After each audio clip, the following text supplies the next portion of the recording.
Muy buenas noches, siendo las 7:30 en punto, damos inicio a nuestra charla virtual. Para Sopanglo, la Asociación de Padres de Familia del Colegio Anglo Colombiano, y para Red Papás es un gusto poder llegar a sus hogares con temas de gran interés para la vida personal y la vida familiar. Hoy con un tema muy importante, y sé que vamos a tener a muchos papás aquí conectados: juegos sociales masivos en la era Fortnite. Es un tema que venían pidiendo y estamos acá con un gran especialista que ahorita se los presenta, Marisol, para hablar de este tema. Antes de comenzar, nos gusta darles unas estrategias para que esta experiencia virtual sea bien buena. Entonces, ¿qué es lo ideal? Que usted esté conectado a cable de red para que la señal sea mejor. Si usted está dependiendo de su Wi-Fi, es importante que ojalá desconecte otros aparatos electrónicos. Es importante también que garantice que su Wi-Fi le da la señal y el sonido ideal. Nosotros estamos emitiendo desde un lugar con muy buena calidad, con muy buen sonido, entonces sí es importante que usted garantice eso. ¿Cómo vamos a funcionar? Vamos a tener 50 minutos de exposición con el conferencista y vamos a dar 10 o 15 minutos para contestar las preguntas más importantes. ¿Por qué digo las más importantes? Nos llegan muchas preguntas y nosotros aquí con el equipo de Red Papá lo que hacemos es determinar cuáles son las preguntas más relevantes y que generen como lo que todos quieren preguntar. Entonces, esperamos después de estas charlas se generen conversaciones en familia, con sus hijos y que salgan cosas bien interesantes. Ahora los dejo con Marisol de Red Papás para presentar al conferencista. Buenas noches. Red Papás y la Asociación de Padres de Familia del Colegio Anglo Colombiano les dan la bienvenida a la conferencia Juegos Sociales Masivos, Retos de los Padres en la Era Fortnite. Damos también un especial saludo a quienes se encuentran conectados en las instituciones educativas de Palmira y Cartago y en puntos Vive Digital en diferentes regiones del país. El desarrollo de Internet ha permitido la aparición de juegos con un enfoque social masivo que han generado nuevas dinámicas y han abierto la posibilidad de socializar con amigos y extraños en entornos digitales. De esta manera, los juegos en línea se convierten en un medio de conexión y al mismo tiempo un reto que preocupa por su consumo excesivo y la exposición de diversos riesgos en línea. Esta conferencia busca mostrar patrones de conducta riesgosa en entornos digitales y sus causas, así como oportunidades de uso saludable de estas plataformas por parte de niños, niñas y adolescentes. Tengo el gusto de presentarles a Javier Velázquez, cofundador de Azahar Juego y Free to Play SaaS, dos empresas dedicadas al desarrollo e investigación de los juegos análogos y digitales para contextos lúdicos y serios.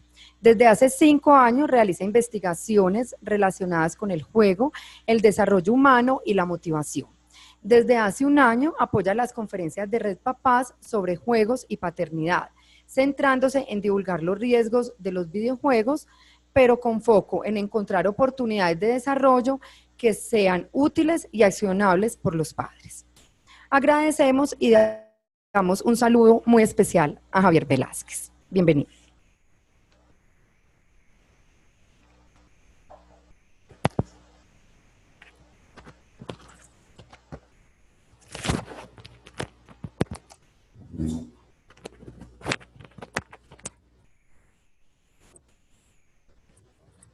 Buenas noches. Primero que todo, pues muchas gracias por estar conectados.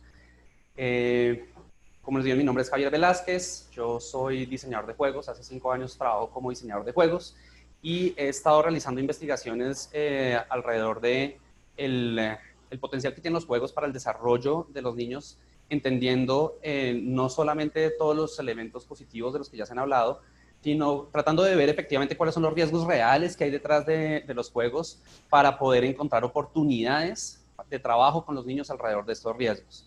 Los videojuegos en este momento causan muchísimos temores porque pues efectivamente nuestras generaciones no tuvieron que lidiar con esto, ¿sí? Mis padres no tuvieron que lidiar con esto de la misma manera que tenemos que lidiar ahora. Las consolas de antes, el contenido que tenía cada juego era muy corto y efectivamente, aunque ya los videojuegos desde el comienzo empezaban a generar preocupaciones, el tipo de juegos sociales masivos como los de los que vamos a hablar ahorita tienen otro espectro de preocupaciones mucho mayor. Y parte de lo que yo quiero es, primero, dejar claro que esta conferencia no va a ser un manual de reglas. Nosotros lo que queremos con esto es también despertar el pensamiento crítico en los padres. Yo quiero darles información que viene de estudios académicos y de varias fuentes que me han ayudado a mí a comprender un poco mejor el tema, más allá del ruido de los medios masivos, donde todo se radicaliza o se utiliza para generar ventas de tabloides.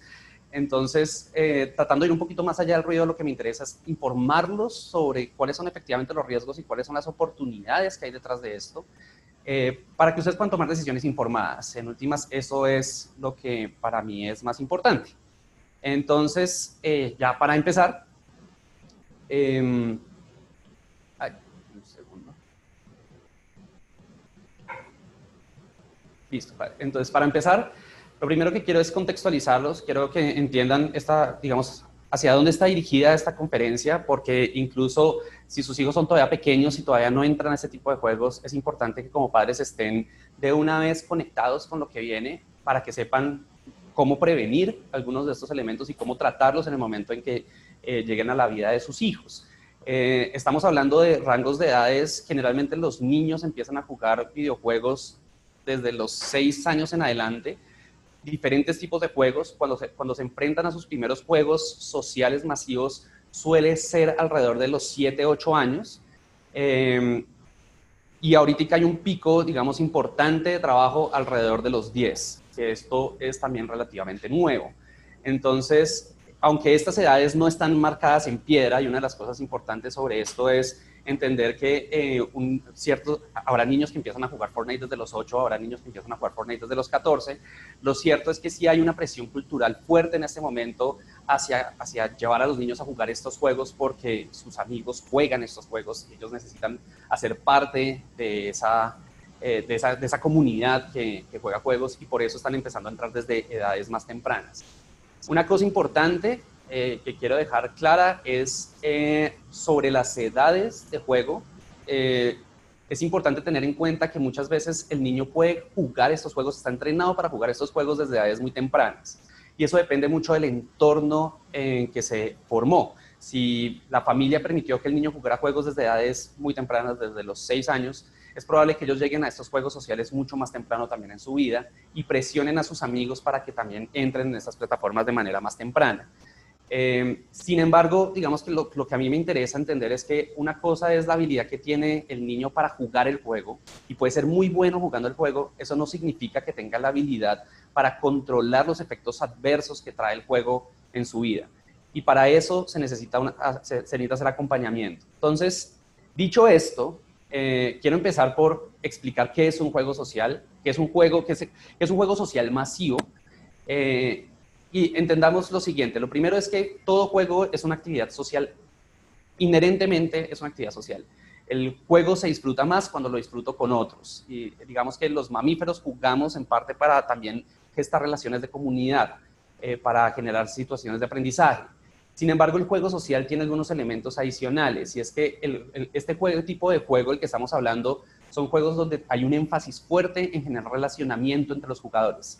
Los diseñadores están creando mundos multijugador donde la socialización es tan importante como el juego en sí mismo. Entonces, entendiendo esto y el hecho de que son masivos, donde son plataformas donde vamos a tener cientos de jugadores conectados de manera simultánea, esto nos propone una tipología de juego particular.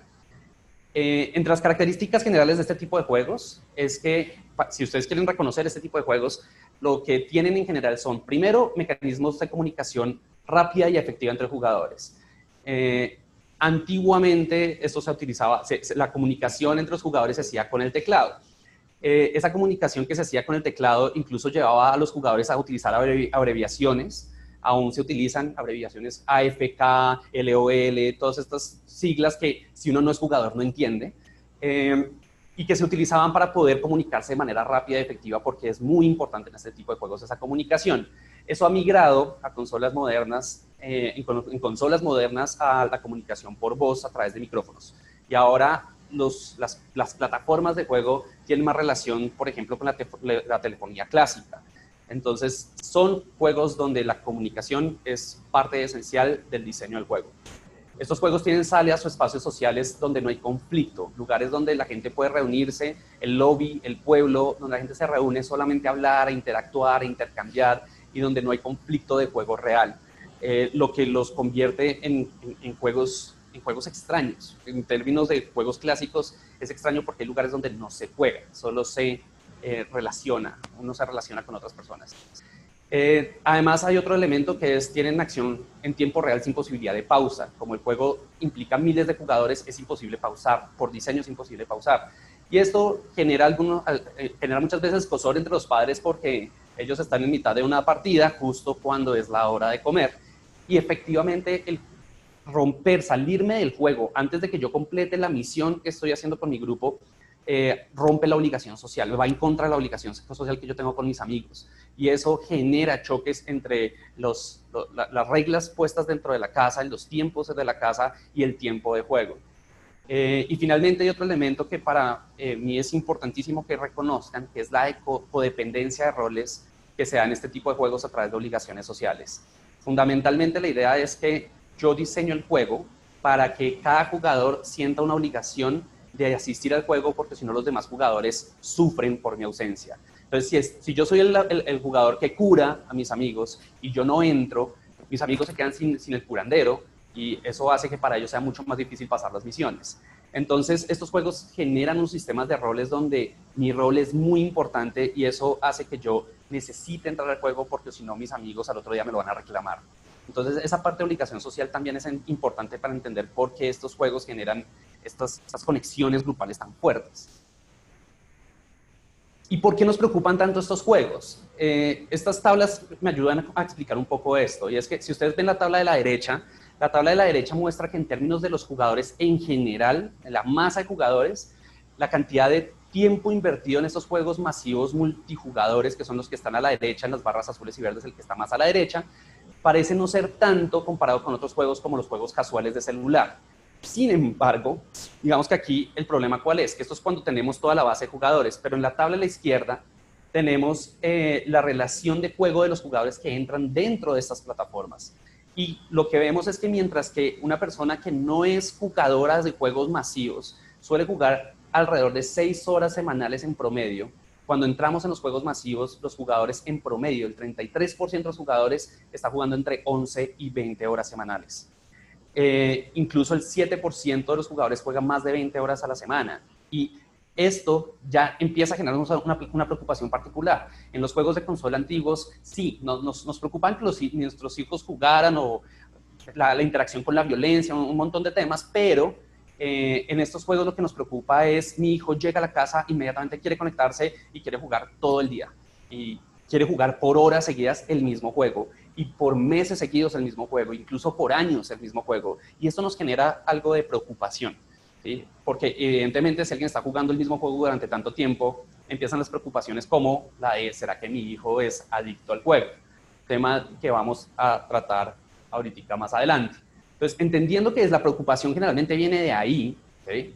¿Qué sucede? Que tenemos que entender el fenómeno. El fenómeno es, primero que todo, como les decía, el juego social.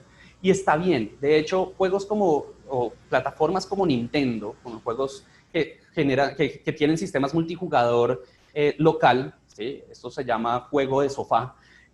Cuando tienen estos diseños de juego de sofá, ese tipo de juegos generan un montón de actitudes prosociales, y yo me estoy conectando con el otro en el mismo sofá, y generalmente eso se reconoce siempre como positivo. Los juegos de mesa, y para los que me conocen, yo trabajo con juegos de mesa, y parte de mi gusto por los juegos de mesa es precisamente que potencian ese rasgo de socialización de los juegos, que es muy importante. Y hasta ahí vamos bien.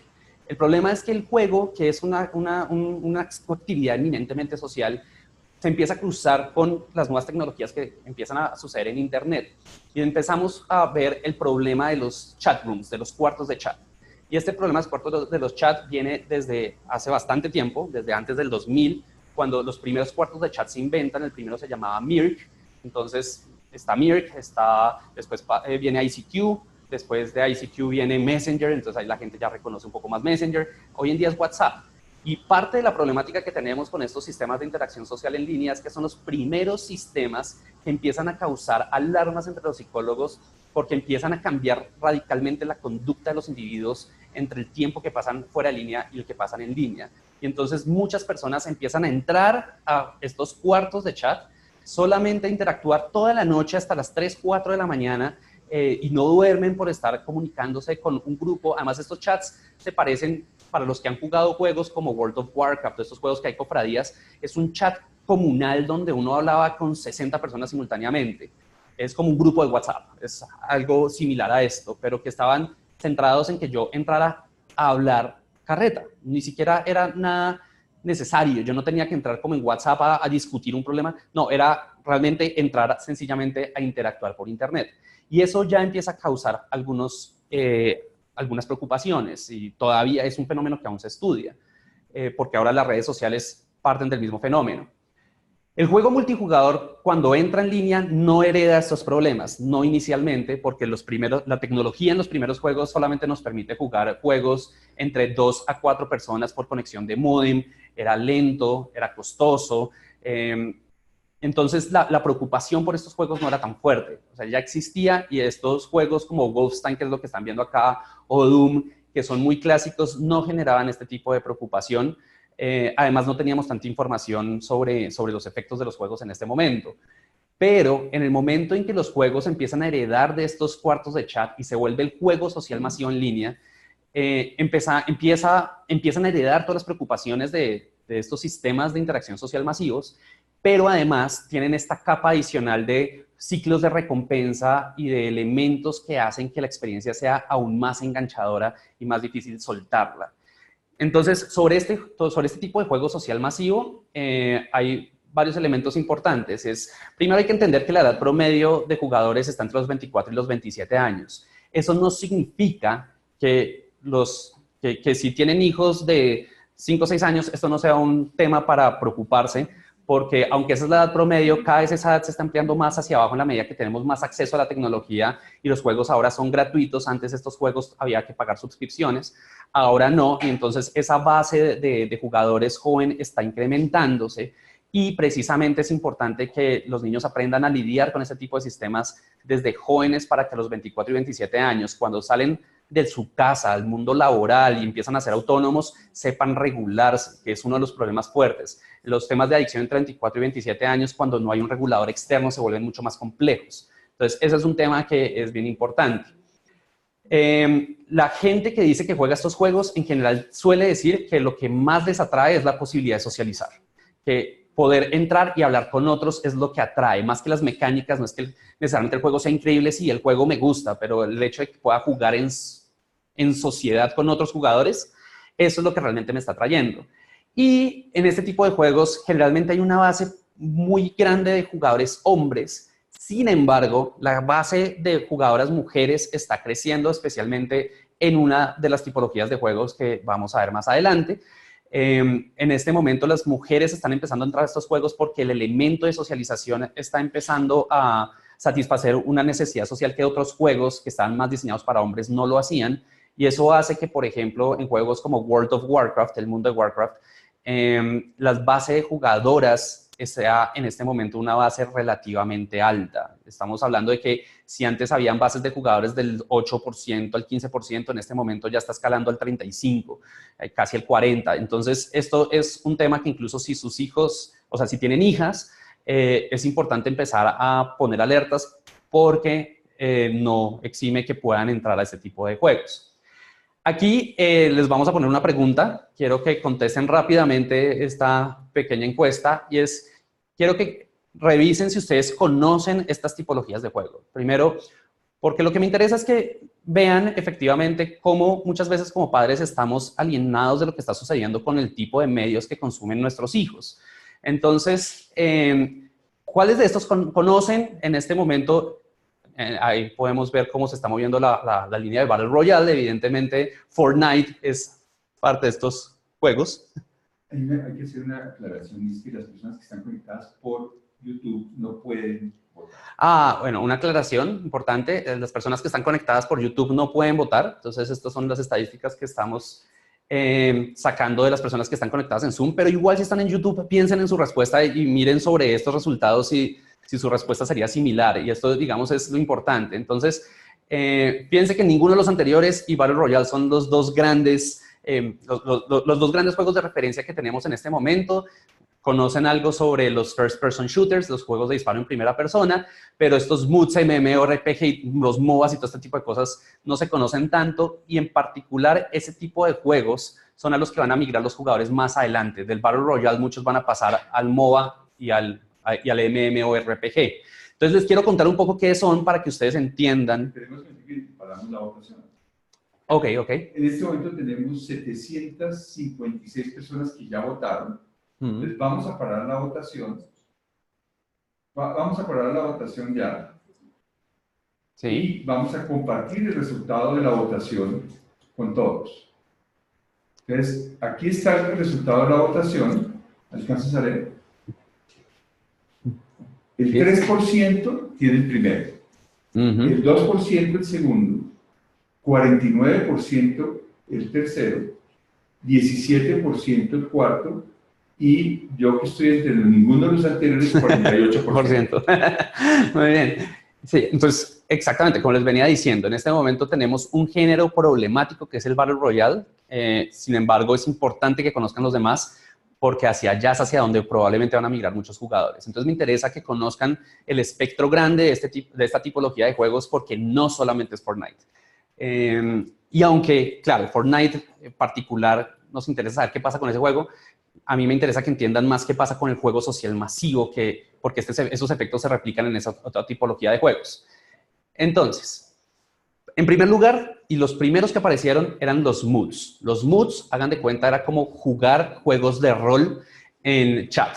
¿Juegos de roles cuáles son? Eran los juegos donde se reunían un grupo de amigos, y si vieron Stranger Things, por ejemplo, ahí ellos juegan, entonces lanzan unos dados y un jugador le está diciendo, encontraste un castillo y el castillo tiene 3 puertas, entonces los jugadores le decían, listo, abro la puerta a la derecha, y este tipo de juegos que se construían como aventuras interactivas sociales, se empezaron desarrollando en unos cuartos de chat interactivos, inicialmente incluso a través de Mirk, de lo que les decía, de estos cuartos de chat antiguos. Y estos juegos enganchaban muchísimo a la gente, aunque eran solamente texto, enganchaban muchísimo a la gente. ¿Qué sucede? Que cuando empezamos a tener motores gráficos más poderosos, esta idea del MUD empieza a migrar hacia el MMORPG, que en inglés significa Massive Multiplayer Online Role Playing Game, o juegos de rol multijugador masivos en línea. Es largo, yo sé, y es difícil de aprender, pero lo importante es que ustedes entiendan que este es el tipo de juegos donde uno adquiere la personalidad de un personaje fantástico y entra al mundo a cumplir misiones épicas al tiempo que hago parte de una facción y tengo muchísimos jugadores conectados simultáneamente haciendo las mismas misiones que yo. Entonces, hay cosas en esos juegos como que nos conectamos 20 personas a cumplir una misión a matar un dragón gigante. Este tipo de cosas. Y el juego insignia de esto es World of Warcraft. Antes había un juego que llamaba EverQuest, y EverQuest es de los juegos que más se estudiaron en problemas en casos reportados de adicción. World of Warcraft también nos lleva hasta este mismo problema, y fíjense que si estos juegos no conocen este tipo de juegos, los jugadores entran más adelante, y probablemente muchos jugadores de juegos tipo Battle Royale van a entrar a ellos, y nuevamente vamos a tener los mismos problemas, los mismos síntomas de preocupación. Después están los MOBAs y los Battle Royale. Los Battle Royale, como Fortnite, de hecho heredan mucho de estos juegos MOBA, que los MOBA son los Multiplayer Online Battle Arena, o las arenas de batalla multijugador en línea. Y esos son juegos donde se enfrentan 2 equipos y hay que destruir las torres del contrincante, y para eso hay que hacer que sus personajes crezcan de nivel durante la partida. Y son juegos que tienen unos formatos muy deportivos que también enganchan mucho a la gente, además, porque parte del enganche de estos juegos no está solamente en jugarlos, está en verlos. Entonces ustedes van a ver que mucha gente se conecta solamente a ver las partidas de otros jugadores, no necesariamente a jugarlas, que seguramente es una conducta que les debe parecer raras en los niños de hoy en día, la cosa de meterse en YouTube y ver a otra fuente jugando y no jugar ellos. Y eso no es tan raro. En últimas, de eso vive el fútbol, de la gente viendo gente jugar fútbol en vez de jugarla ellos mismos. El cerebro puede emocionarse por una partida ajena igual que cuando juega. Y este tipo de juegos generan comunidades fuertes a través de plataformas secundarias, como Twitch TV, hay otra que se llama Discord, donde la gente entra a hablar de sus juegos y nuevamente son cuartos de chat. Fortnite, lo conocen bien, en este momento es bueno que vayan empezando a escuchar qué pasa con un juego que se llama Apex. Apex es el último Battle Royale sacado por EA, que es una compañía que tiene una reputación relativamente gris porque suele hacer juegos que utilizan muchas vulnerabilidades cerebrales para tratar de enganchar a sus jugadores. Entonces, este tipo de juegos son juegos donde uno entra a una arena de batalla también y es quién es el último en sobrevivir, o el último equipo o el último jugador en sobrevivir. Y si ustedes se dan cuenta, tienen todos estos elementos sociales en términos de que, por un lado, tienen muchos modos de juego tipo, ellos lo llaman playground o como parque de juegos, donde ellos pueden construir cosas, socializar.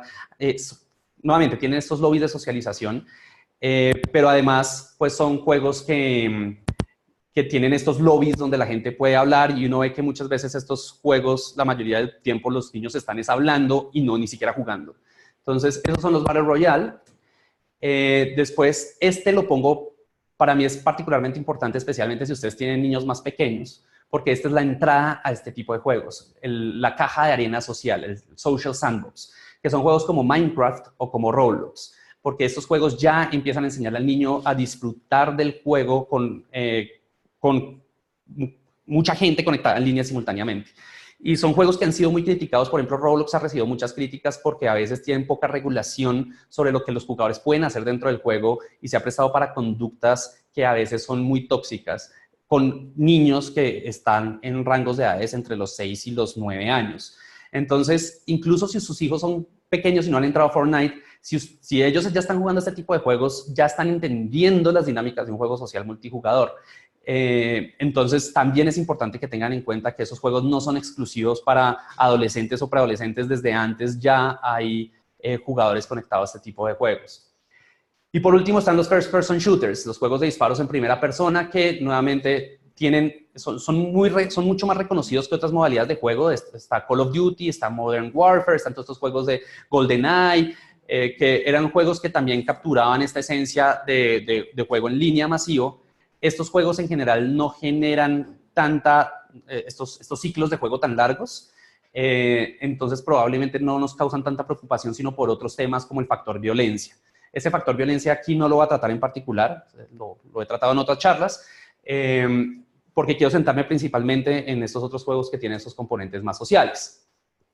Y entonces esto me lleva a mí al primer elemento, y es la primera gran pregunta que se hacen los padres es, ¿y mi hijo será que es adicto a esto?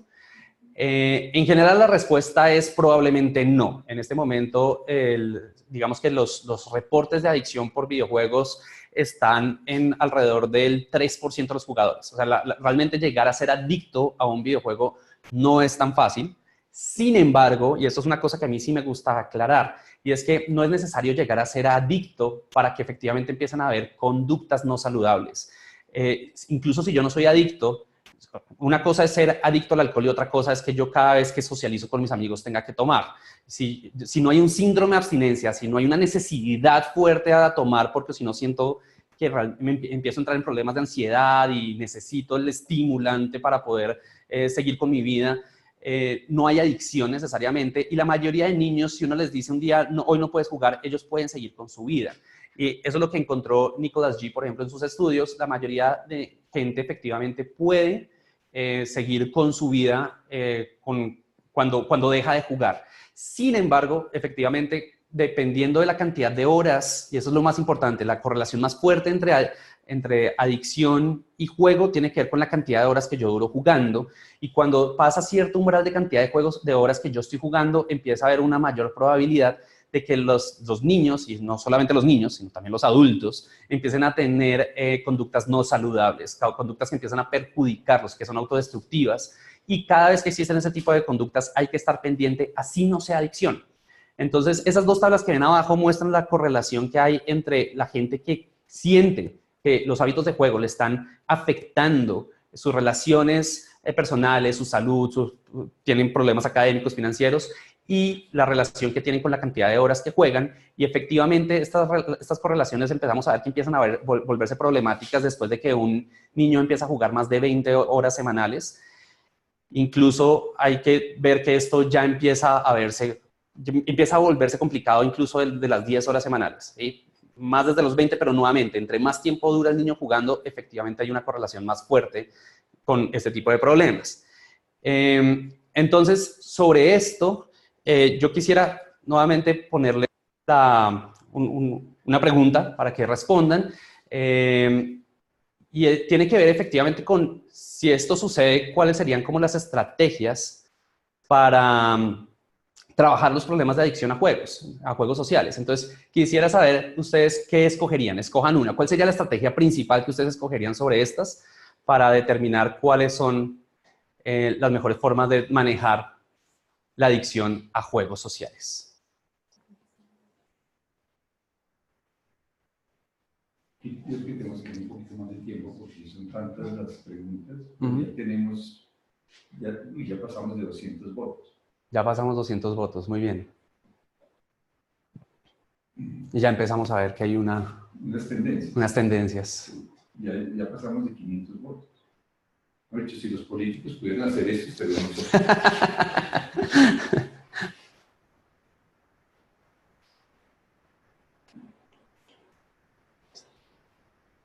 Listo, yo creo que vayamos. Espero, porque es que siguen votando muchos. No quiero cortar la votación. Yo creo que ya tenemos una tendencia clara. Sí, es que ya llegamos al 75% de los asistentes. ¿Hemos visto? ¿Ya paramos la votación? Paramos la votación entonces. Listo. Y compartimos los resultados. Aquí están los resultados. ¿Alcanzas a ver? No, muy bien. Entonces, censurar el uso 4%. Ayudar a regular 29%. Hablar con ellos 4%. Llevaría a mi hijo a un terapeuta 2%. Dejarlo regularse por sí mismos 1%, porque menos sacó. Ayudar a regular el tiempo de juego de mis hijos, pero siempre explicándoles por qué es necesario hacerlo, 61%. Bueno, muy bien. Entonces, hay una cosa interesante alrededor de estas encuestas, y es que cuando uno las ve y ve todas las opciones, uno tiende a escoger la que racionalmente considera la más apropiada, y eso no significa que necesariamente sea la forma en que uno actúa en el mundo real, porque uno no es tan racional en el momento de efectivamente enfrentar estos problemas. Aunque, por ejemplo, la censura recibe una votación muy baja, generalmente es una estrategia muy utilizada por padres para evitar que sus hijos entren en procesos de adicción.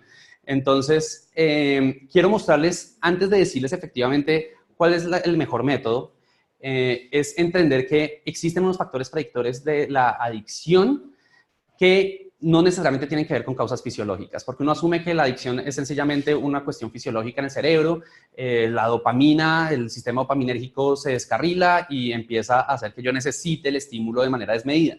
Sin embargo, lo que se ha visto en los estudios de adicción son muy complejos y hay muchas teorías alrededor de esto, pero una de las cosas que sí se ha visto claro es que dentro de los factores de predicción de la adicción, muchas cosas tienen que ver con elementos psicológicos que tienen que ver con que ciertos estímulos ayudan al individuo a sentirse empoderados y les disminuyen la sensación de desauxilio. O sea, que hay un elemento de desauxilio fundamental por debajo que pueden hacer que efectivamente entren en estos procesos de adicción.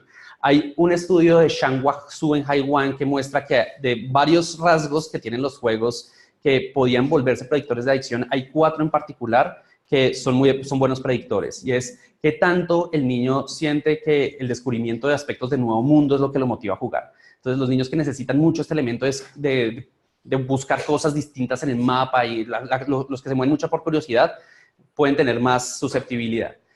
Los que tienen adherencia emocional al personaje, el juego de rol, cuando yo me encarreto con un personaje y creo que soy él y eso me da una sensación de posibilidad de identificación, de progreso, eso también es un factor determinante. La parte de pertenencia y obligación, cuando el juego genera comunidades fuertes donde yo siento que mis obligaciones sociales a los otros jugadores aumentan, como les expliqué anteriormente. Y los juegos, y las personas que disfrutan mucho los ciclos de recompensa, los juegos que le dan a uno recompensas, entonces yo hago una misión y me dan una espada y después hago otra misión y entonces me dan una armadura, y todos estos ciclos de recompensa efectivamente pueden ayudar a que se produzcan estos elementos, pues nos ayuda a predecir estos elementos de adicción. En principio, hay unas distorsiones cognitivas que se generan en las personas que sufren de, no necesariamente adicción. Acuérdense, la idea es si tengo pensamientos autodestructivos o tengo conductas autodestructivas, hay que pensar en esto, y generalmente estos pensamientos autodestructivos tienen que ver con el yo, es cómo me siento conmigo mismo, mi autoeficacia, mi valoración propia, y qué pienso del mundo. Las distorsiones cognitivas alrededor del mundo son las que involucran hacerme sentir que eventos muy específicos en el mundo realmente son tendencias generales, entonces yo siento que nadie me entiende si yo no estoy dentro del juego. ¿Sí? Entonces, entendiendo eso, hay múltiples desórdenes cognitivos, estos lo llaman preocupaciones, y esto se trata efectivamente con terapia. Se ha visto que es muy efectiva la terapia conductual cognitiva. De esta respondieron muy poco, porque evidentemente la terapia no necesariamente es el primer camino, pero en casos donde ya uno empieza a ver conductas autodestructivas, la terapia puede ser un camino importante si se buscan este tipo de terapias cognitivas, que son terapias donde le ayudan al niño a cambiar este sesgo de distorsión de la realidad y le ayudan a ver que efectivamente el mundo no es como ellos se lo imaginan, sino que es distinto, que no es tan negativo como se lo imaginan.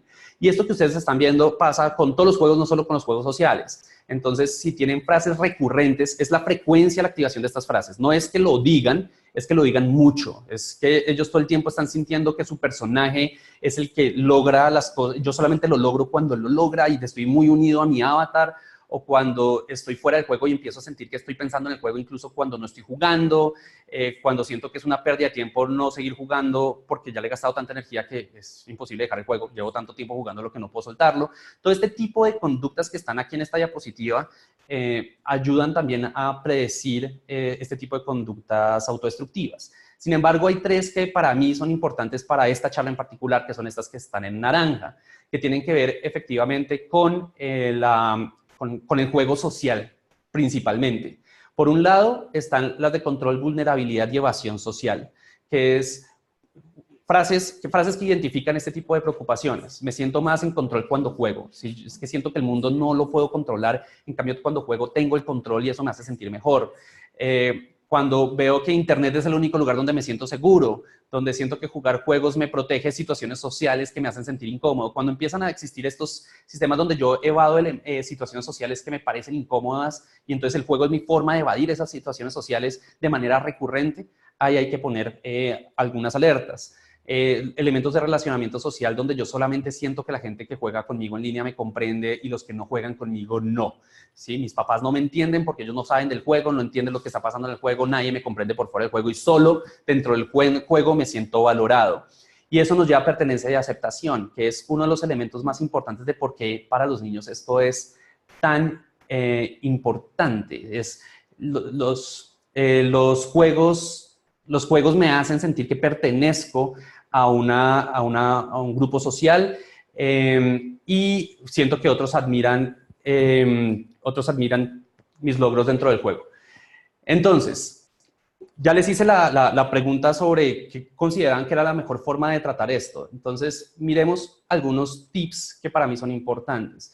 Y efectivamente las respuestas que ustedes dieron dan alusión a esto, que es fundamental y que para mí es importantísimo, y es que si bien existen todos estos riesgos y esto debería causarnos escozor, que los juegos puedan producir este tipo de conductas autodestructivas, hay una oportunidad fuerte de desarrollo para los niños y es enseñarles a través del juego regulación y autonomía. Estas son dos cosas fundamentales y son dos destrezas que no son necesariamente inherentes. Hay niños que tienen más capacidad de autorregulación inherente, pero en general son habilidades que se deben desarrollar y se pueden desarrollar, pero hay que saberlo hacer bien. Y hay que entender que parte del problema de la regulación tiene que ver con que la corteza frontal, que es la que se encarga de regularme, de decirme, hey, yo sé que quieres eso, pero este no es el momento.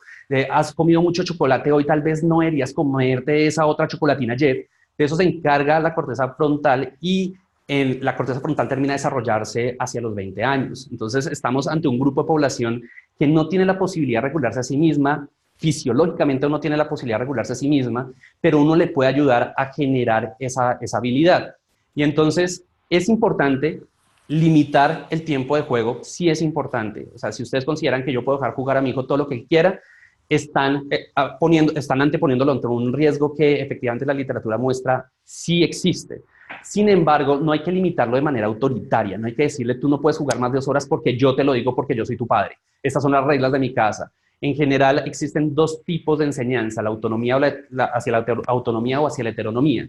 La heteronomía es alguien me regula y el momento en que me toque regularme solo no puedo. Y entonces llego a los 24 años, empiezo a jugar World of Warcraft y no puedo parar porque nunca me enseñaron a regularme, porque siempre me prohibieron jugar. Y ahora que puedo hacerlo, no sé cómo detenerme. Y lo importante es enseñar a la autonomía, es decir, no puedes jugar, pero porque existen esas razones, porque me preocupo por ti, entiende que lo que quiero es que tú te regules, tú aprendas a regularte por ti mismo. Y esto es algo que yo he puesto en práctica. Yo he trabajado esto con mi sobrino, que juega Fortnite, tiene 10 años, juega Fortnite hace ya un año, y es impresionante que después de un año de estar trabajando alrededor de estos procesos de regulación, él una vez, después de que llegué a la casa a verlo jugar, él había apagado solo la consola y cuando le pregunté por qué, me dijo, yo apagué porque llevo mucho tiempo jugando. Y lo interesante de estas edades es que uno ve estos cambios de manera muy rápida en el tiempo. Si uno lo hace bien, uno ve que estos cambios sí suceden y que ellos empiezan a entender el valor de saberse controlar. Entonces, es muy interesante ver que esto sucede.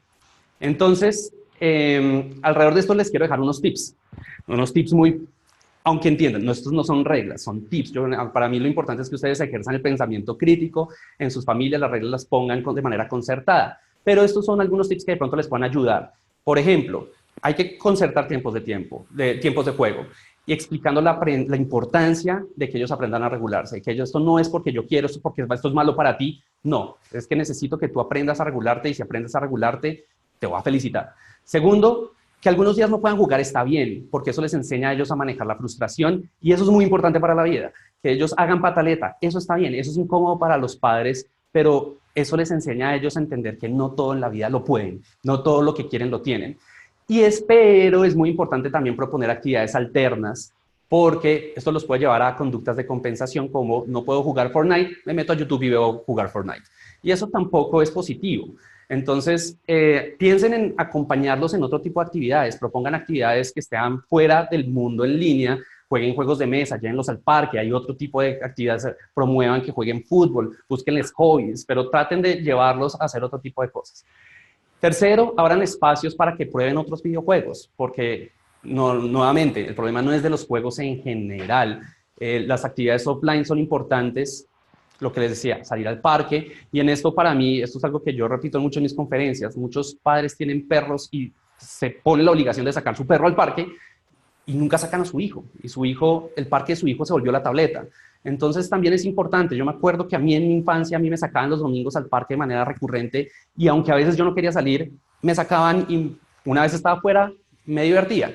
Entonces el niño quiere quedarse en la casa jugando, pero él puede descubrir que otro tipo de actividades son también importantes para ellos y eso para mí es también fundamental. Y por último lugar, premie socialmente los momentos en que ellos muestran autorregulación. No lo haga con mecanismos externos, no utilice el sistema de puntos, no utilice el sistema de recompensas, solo reconocimiento social. Ellos necesitan saber que ustedes están orgullosos de ellos porque están logrando regularse. Es el tipo de feedback de retroalimentación más importante que les pueden dar. Entonces, esos 4 tips pueden darles un buen camino para no pensar en lo que necesito es que ellos no jueguen, no es la censura lo que sirve, no los voy a censurar, pero voy a acompañarlos en su proceso de juego. No vigilarlos, es acompañarlos. Voy a estar atento de ellos cómo juegan y vamos a ver que este elemento de acompañamiento se va a volver más importante en nuestro segundo problema, que es el manejo de la información en línea, la seguridad y la privacidad, la relación con extraños. Frente a esto, digamos que parte de lo que a mí me interesa mostrar es que la confianza, los niños tienen mucha confianza, ellos confían fácilmente. Y precisamente por eso es que el hablar con extraños hay que enseñar, no hablar con extraños es una cosa que se enseña. Sin embargo, hay que reconocer que una cosa es la confianza y otra cosa es la ingenuidad. Y lo que queremos son niños que sean capaces de confiar, pero que no sean ingenuos. Tampoco queremos niños desconfiados que se vuelvan antisociales. Entonces, queremos promover el sentimiento natural de cooperación. Sin embargo, si queremos que no sean ingenuos, tenemos que saber a qué nos enfrentamos y ellos también tienen que saber a qué se enfrentan. Y aquí hay dos términos importantes, hacking y scamming. Seguramente sus hijos conocen mejor el de estos dos términos que ustedes, pero no son tan complejos. Hacking es cuando yo saco la información de un servidor que está protegido y yo lo que hago es mandar un virus, un malware para poder entrar al computador de ustedes y sacarles información. Estos son riesgos a los que se exponen incluso aunque no quieran, porque ya han hackeado varias veces servidores de PlayStation y se han robado números de tarjetas de crédito, por ejemplo. Y lo importante es saber qué tipo de información yo efectivamente registro en los sitios en línea y que esté seguro de que esa información que estoy registrando, pues tengo que ser consciente que hay ciertas vulnerabilidades, que si efectivamente hackean PlayStation tengo que cambiar mi tarjeta de crédito, que tengo que ser inteligente sobre eso. Pero más importante para esta charla para mí es el segundo criterio, que es el de scamming. Scamming es la estafa. Y es la estafa donde un extraño está aprovechando las vulnerabilidades humanas para obtener información sensible. Lo que hace el scammer es saber jugar con todas esas cosas que le tememos, que nuestro cerebro le teme, para poder aprovecharse de ellas y sacar información. Y ese scamming es riesgoso. Pero entonces, aquí sobre esto yo quiero dejarles primero una encuesta rápida, unas preguntas rápidas, y es... Quiero que piensen en cuáles son efectivamente los peligros más importantes de interactuar con extraños en línea. ¿Sí? Entonces aquí acabamos de abrir la encuesta. Sí. Estamos llegando a 750 votos normalmente rápido y miremos cómo se está moviendo eso. ¿Sí? Ok. Seguimos a la misma velocidad. Vamos ya en el 30% de votos.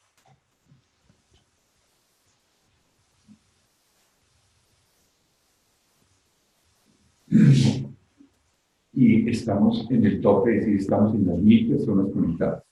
Muy bien. En YouTube no he podido mirar cuántos hay, pero pues en YouTube hay más de... Estamos por encima de 1000. Maravilloso. Entonces, démosle que ya llegamos a los 700, llegamos a 750, que es más o menos el número que estamos llegando y paramos. Listo. Bien, 700. Entonces mostremos los resultados. Ya voy a parar la votación. Paramos la votación. Uy, sí, pues seguimos. Bueno, vamos a parar la votación ya. Y voy a compartir entonces los resultados. Aquí están los resultados de la votación. El que más tuvo fue que le pregunten información íntima, 70%. La siguiente, el hurto de información. Después tenemos que le hackeen el computador o la consola.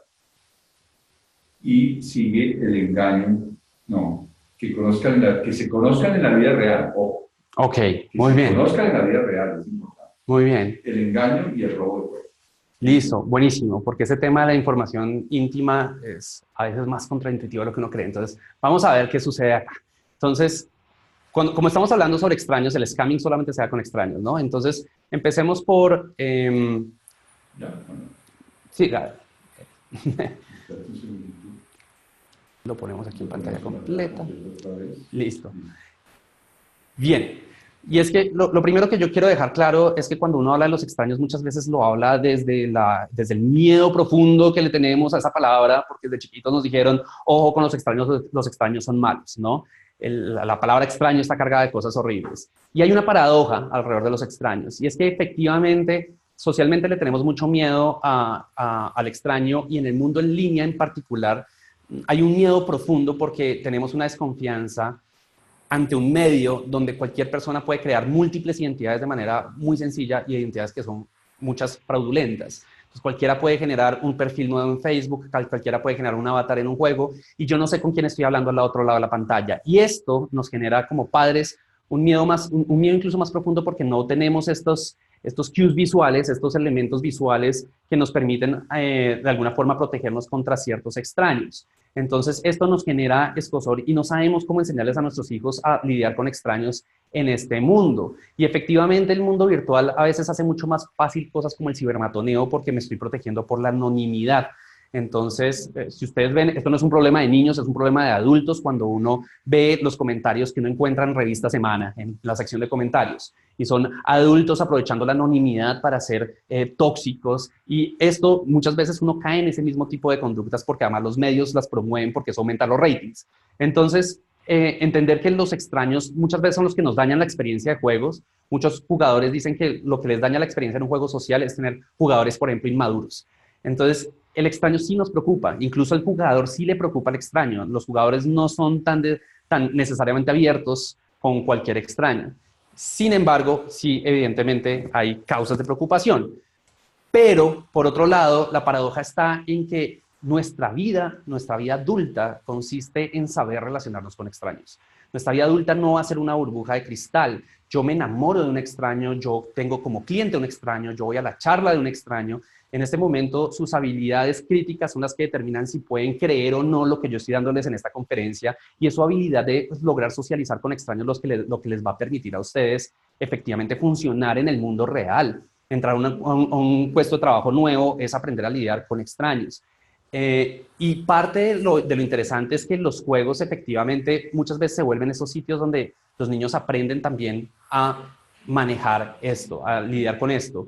Y pasan muchas cosas muy curiosas. Por ejemplo, este estudio de Colin Griffith muestra que por lo menos un tercio de la muestra que ellos investigaron se ha sentido atraída por otro jugador. La mitad de esos jugadores dijeron que el sentimiento era mutuo y que las mujeres tendían más a llevar esas relaciones al mundo real que los hombres. Esos son estudios del 2007, seguramente esas cifras han cambiado, pero parte de lo interesante es ver que efectivamente muchas de estas relaciones terminan en el mundo real y que en este momento existen plataformas como Tinder que precisamente se trata de ir a conocer extraños. Entonces, evidentemente hay que poner unas alertas sobre este tipo de comportamientos porque no sabemos nuestros hijos con quién se van a reunir, especialmente pues hay que tener en cuenta también las edades.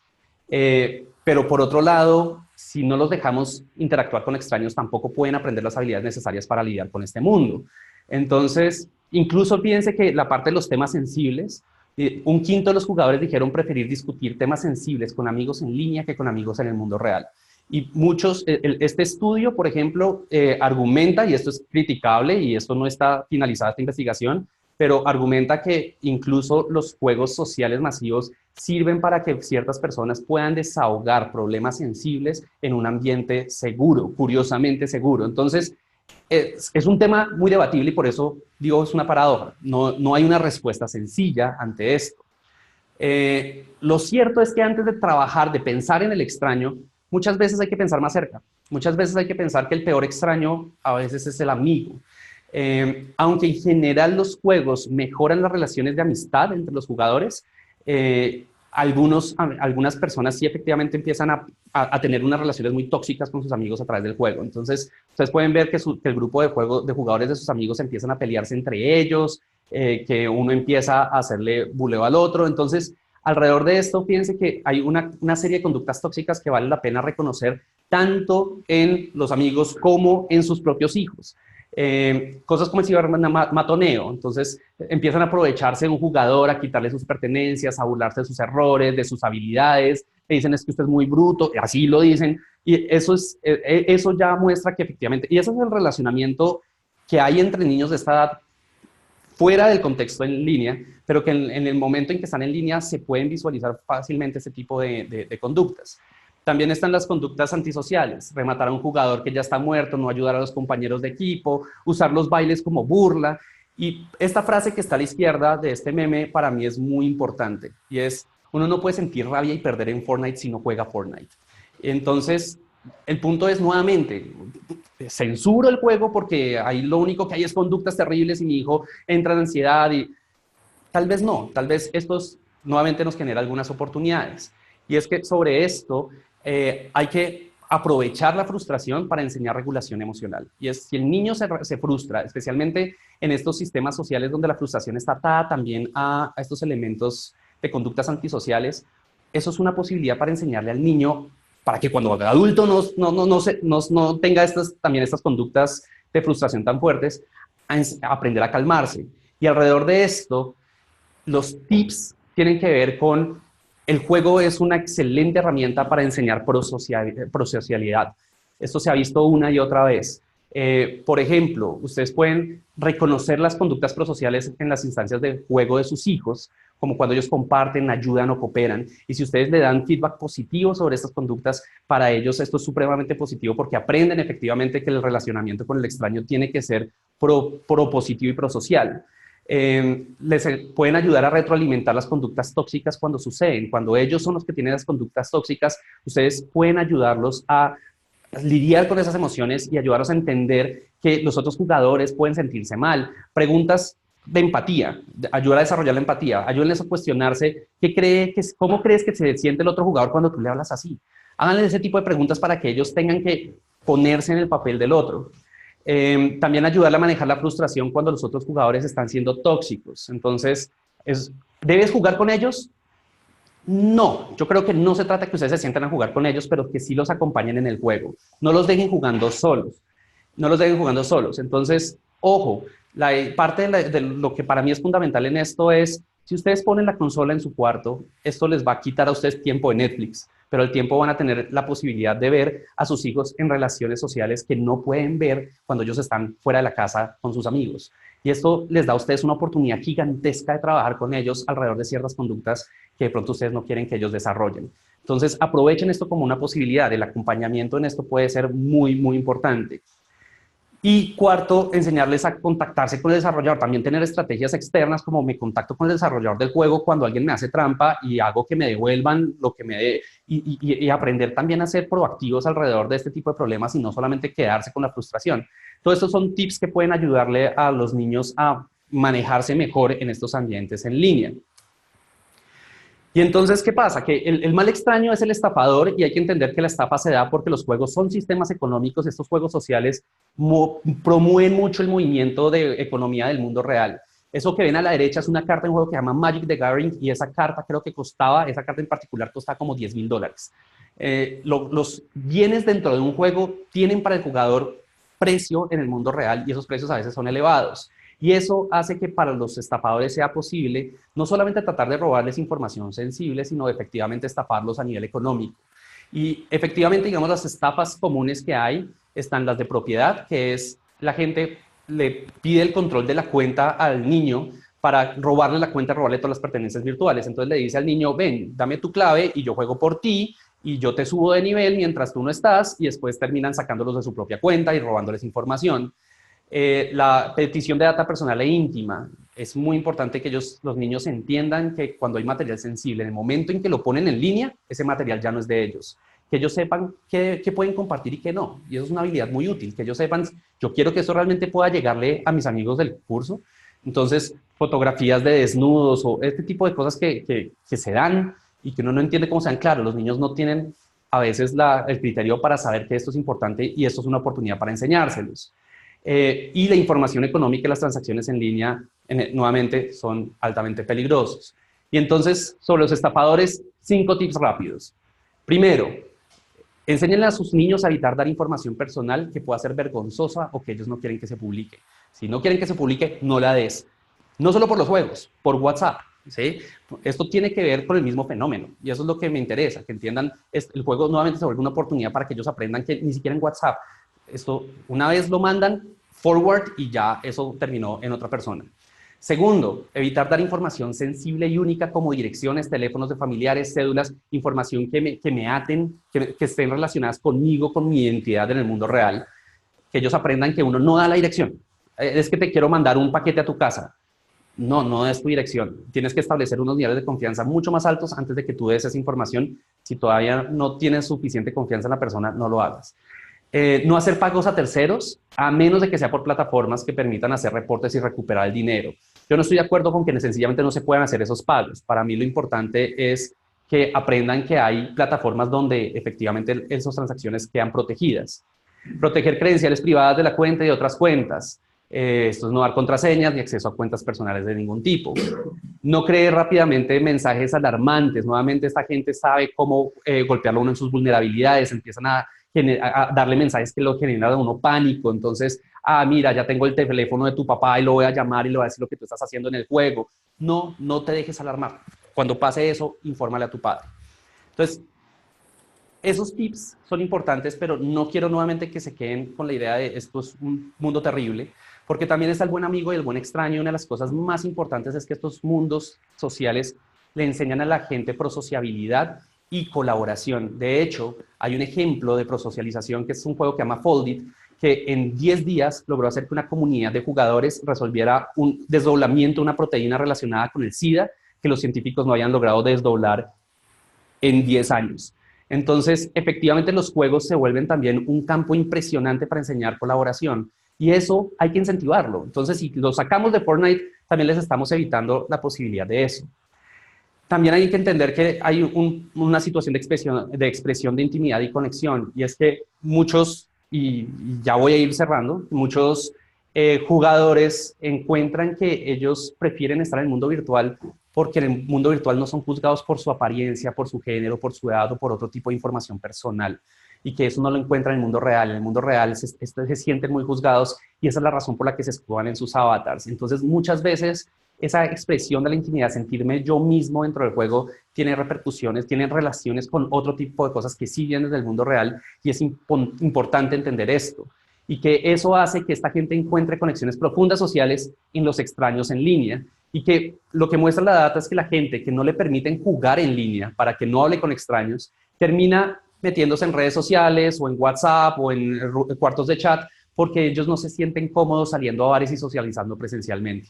Entonces buscan otros medios, y generalmente digitales, para socializar en los que se sienten más cómodos. Y esto te abre camino a cierta gente a socializar cuando siente que otros espacios de socialización no son para ellos. Y eso también es positivo hasta cierto punto. Esto no, tiene de bueno y tiene de malo. Entonces hay que entender que estos juegos tienen ese tipo de habilidades, ese tipo de oportunidades.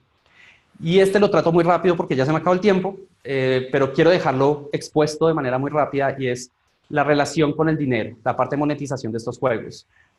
Juegos como Fortnite tienen sistemas de monetización que en Fortnite, por ejemplo, el 80% de los jugadores ha metido al menos $80 dentro del juego, y esto es absolutamente loco para un juego que en sí mismo se vende como un juego gratuito. Y hay que entender que por qué los jugadores pagan en los juegos. Uno es el modelo de suscripción, que para el caso de jugadores de Fortnite o de Minecraft o de estas edades más tempranas, no va a pasar, no pasa, y probablemente esto va a desaparecer y va a migrar hacia los juegos gratuitos, que es lo que se maneja hoy en día, como EverQuest o como World of Warcraft, que se utilizaban ese modelo. Hoy en día el juego es gratuito, y ese juego gratuito se monetiza a través de venta de inútiles. Eso se llama el consumo conspicuo. Y parte de lo que quiero es dejarles quitarles un poco esa noción que tiene uno de es que mi hijo se gasta la plata en pendejadas. Y sí, es cierto, se lo gastan en pendejadas porque uno en el mundo real también se gasta la plata en pendejadas. Entonces, para el niño, comprarle un vestido a su avatar es lo mismo que para el adulto comprarse un vestido en el mundo real. Psicológicamente genera el mismo sentimiento de recompensa e identificación. Y lo que pasa es que en los juegos sociales esto es aún más poderoso, porque yo quiero que los demás jugadores me reconozcan por mi avatar como se ve. League of Legends, Fortnite, todos estos juegos sociales tienen un sistema de monetización fuerte, principalmente por la venta de personajes y personalizaciones del personaje, porque eso es lo que me identifica en mi comunidad en línea. Entonces, para ellos esto no es sencillamente un baile, esto es mucho más que eso, me genera diferenciación social y algo que se llama diferenciación ceremonial de lo dietético, y es que si yo puedo comprar el último traje, eso muestra, me puedo pavonear ante los que no pueden hacerlo, y para mí eso es importantísimo socialmente hablando, pues para mí, para el jugador. Entonces, esto sucede por una razón, y hay razones psicológicas de fondo por las que los niños quieren comprar esto, y efectivamente no son tan extraños, no son conductas extrañas. Entonces, es importante igual tener en cuenta que juegos como Fortnite tienen una serie de trampas para hacer que la gente compre más de la cuenta. Fortnite, por ejemplo, tiene un sistema donde cada vez que yo subo de nivel, me dice, mira todas estas recompensas que desbloqueaste, pero no las puedes tener hasta que no compres el pase de batalla. Y entonces el niño quiere el pase de batalla porque ya vio todo lo que desbloqueó, todo lo que podía ganar, pero que no tiene porque no ha pagado. Y ese tipo de trucos hacen que los niños sean mucho más propensos a gastarse la plata, que son los mismos trucos que utilizan en el mercadeo con los adultos. Y parte de lo que para mí esto es una oportunidad nuevamente no es quedarse con la trampa y decir terrible, no jueguen Fortnite porque esto está tratando de engañarlos, ¿y qué pasa si les enseñamos a los niños a manejar mejor sus finanzas? La pregunta es pagar o no pagar, y que ellos aprendan también de manera autónoma a saber cómo administrar su dinero. que encontremos la oportunidad para enseñarles a ellos el valor del dinero, cómo administrarlo, cómo evitar el sobregasto, que ellos entiendan que la plata no crece en los árboles, como se dice popularmente, y que efectivamente, si te puedo comprar el pase de batalla este mes, no significa que el próximo lo pueda hacer. ¿Qué prefieres? ¿Prefieres comprarte un skin o prefieres de pronto ahorrar para que después más adelante puedas gastártelo en el pase de batalla? Que ellos entiendan que esa administración del dinero implica tomar decisiones que a veces son difíciles. Y si ellos aprenden a soportar las trampas del mercadeo en los juegos, también pueden aprender a soportar las trampas del mercadeo en el mundo real. Y eso también nuevamente es una oportunidad. Y entonces esto me lleva a mí a unas conclusiones rápidas. Esto es como recopilación de lo esencial, lo que para mí es esencial de esta conferencia, lo que quiero que les quede es, sí existen muchos riesgos, pero alrededor de esos riesgos hay oportunidades. Está la adicción asociada al tiempo de juego, y esto nos genera la oportunidad de enseñarles a los niños control, regulación y autonomía. Existe la adicción asociada a desórdenes cognitivos, pero eso nos da la oportunidad de hablar con ellos sobre las razones de fondo de por qué se sienten mal y llegar incluso a veces a terapias cognitivas que les ayuden a ellos a entender que su vida no es tan gris como ellos se lo imaginan, que eso puede ser importante para su bienestar psicológico. Que hay un problema de manejo de la información y ellos tienen que tener un aprendizaje sobre privacidad y control en línea, que a través de estas plataformas, de la exposición a estas plataformas, ellos pueden aprender a controlar mejor su información, que existen extraños que sí son scammers, y entonces hay que aprender a poder leer las intenciones e intereses del otro, a no dejarse engañar por esas vulnerabilidades que tratan de explotar en ellos, que hay unas conductas con extraños que a veces son tóxicas, pues hay que enseñar la prosocialidad vigilante. Es nuevamente ser confiado, pero no ser ingenuo. Tener confianza, no ser confiado. Tener confianza, pero no ser ingenuo. Y que existen las trampas de monetización y que ante esas trampas de monetización, que después ellos van a ver en el descuento 2x1 en la tienda, que van a verlo a través de la compra impulsiva en el supermercado, ellos pueden aprender regulación administrativa, pueden aprender a entender que la plata tiene un valor.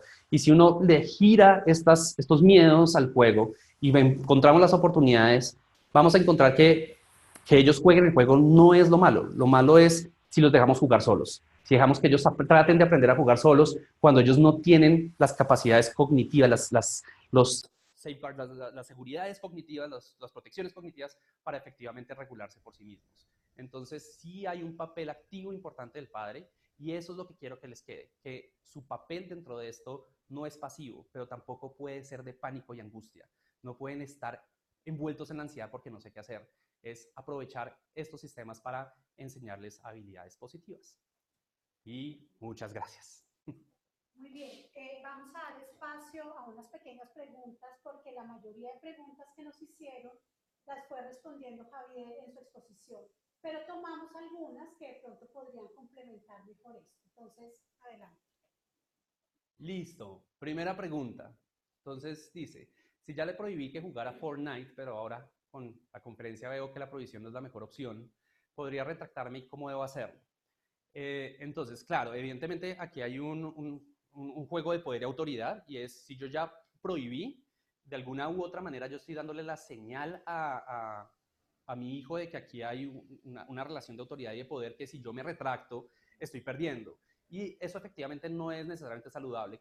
Una cosa es saber decirle a mi hijo, mire, yo soy capaz de reconocer que puedo aprender, que si encuentro la información adecuada, puedo aprender y puedo cambiar, pero no necesariamente significa ahora le voy a entregar todo lo que usted quiera. Por ejemplo, una estrategia que yo les sugeriría es, si ya lo tienen prohibido, denle un tiempo de plazo en la que van a poder empezar a jugar. Entonces díganle, listo, mira, si en los próximos 2 meses vemos que te sigue yendo bien el colegio, que tus actitudes son buenas, que te empiezo a dejar jugar. Tal vez no todo el tiempo que tú quisieras. Y nuevamente, lo importante es, si ellos no han empezado a jugar, aprovechen para negociar esas condiciones de base, que son condiciones como las de tiempo de juego. De una vez, eso les da una oportunidad enorme que cuando los niños ya están jugando, y si ya están jugando 10 horas, es más difícil cortarles ese tiempo, porque ahí sí ya cedí y recoger la pita es mucho más difícil que volverla a soltar.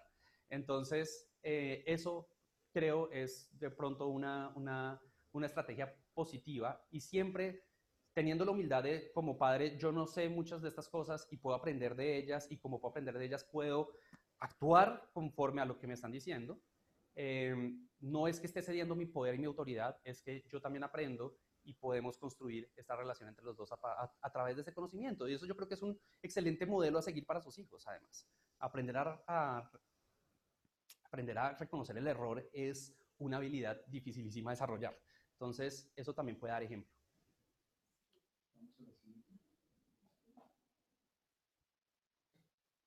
A ver, la segunda pregunta es, ¿este tipo de juegos podrían llegar a generar una adicción a futuro relacionados con juegos de azar como en los casinos? Listo, entonces, bueno, ya tenemos claro que el principio de adicción no es tan generalizable como uno cree, que la gente que llega a procesos de adicción en los juegos realmente es un porcentaje relativamente bajo, 3% no es terriblemente, tampoco es, o sea, estamos hablando de que en un grupo de 100 niños 3 pueden llegar a generar procesos de adicción, así no funciona la probabilidad, pero imaginémonos así que es más fácil. Pero sí es importante entender que la adicción no es, digamos que la adicción a los juegos de azar no tiene las mismas raíces que la adicción a los videojuegos. Eso es lo importante. Digamos que yo puedo tener propensión fisiológica a la adicción y eso puede manifestarse además a través del alcohol, del cigarrillo, de las drogas. Si yo efectivamente tengo algunos problemas psicológicos y de autoestima, esto puede llevarme a este tipo de conductas adictivas. Sin embargo, lo importante es que a mí sí me gusta hacer la diferencia entre la adicción del videojuego, que tiene generalmente unas raíces que tienen más que ver con el autoestima, con yo busco el juego como mecanismo de escape porque en el juego me siento más valorado, porque en el juego siento que tengo una comunidad que me quiere, porque en el juego me siento empoderado y en control sobre el mundo, que es muy diferente a la relación de adicción que hay en el casino. En el casino ese no es el problema, en el casino no es que en el casino me traten mejor y allá me quieren, es que efectivamente tengo un descontrol fisiológico cuando me ponen ante recompensas. Esas recompensas se llaman de intervalo variable. Cuando a mí me dicen te vas a ganar algo, pero no sabes cuánto ni cuándo. Y ese tipo de descontrol ante el juego de azar no es el mismo que ante el videojuego. Incluso ante juegos de azar es más cercano lo que sucede no en juegos como Fortnite, sino en juegos como Candy Crush o juegos gratuitos de celular, porque esos juegos gratuitos de celular sí utilizan muchos mecanismos de los juegos de casino para mantener a la gente jugando. Y entonces yo abro la cajita y me sale un muñequito al azar, y entonces yo vuelvo y juego, y yo estoy jalando, cada vez que juego estoy jalando la palanca para ganarme una recompensa. Entonces, estos ciclos de recompensas, si el niño está muy metido o sea, si está sintiendo adicción porque el ciclo de recompensa es el que me genera adicción, sí puede haber un problema con los juegos de azar. Pero si tiene que ver más con mi autoestima o con una relación de escape, no, son dos tipos de adicción distintas. Esto es complejo y nuevamente no es fácil de predecir, pero lo importante es entender que la adicción no es sencillamente fisiológica, sino también tiene una raíz psicológica. Listo, vamos a la siguiente.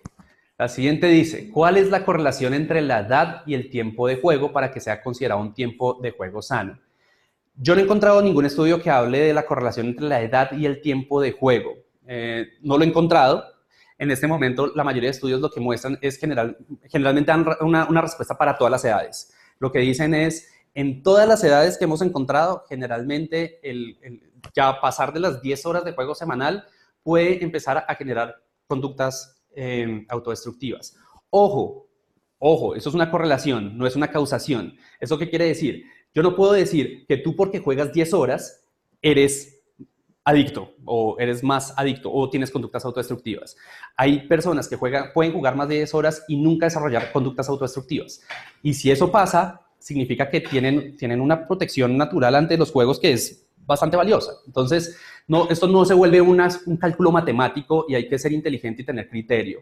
Si mi hijo le va bien en el colegio, si tiene sus relaciones sociales en perfecto estado, si cumple con todos sus deberes en la casa, si con sus familiares es querido y todo el mundo lo quiere y juega 20 horas a la semana, tal vez no sea un problema.